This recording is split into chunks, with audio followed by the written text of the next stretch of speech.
这样式儿的呀？他哭了吗？那不是？他哭了吗？但是他也没有眼泪呀。他枯萎了。他尾就哭了吗？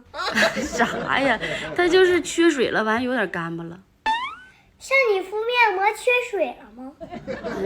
也对。但你不敷面膜，是不是也这么抽呗？啥呀？就是天气冷了，然后他又在外边，他不像咱们有海信新风空调，能开暖风，同时还可以打开新风功能，即使不开窗户也能呼吸到新鲜空气，而且它吹出来的都是洁净新风，还能 AI 语音操控，不信试试。你好，孩子，不要吹我。而且还有热氧控湿技术，可以控制室内湿度，咱们在家又暖和又舒适，不像他在外边。这回明白了吧？我知道叶子为啥抽不了，但是你还没说完呢。还说啥呀？你不贴面膜是不是也这么抽呗？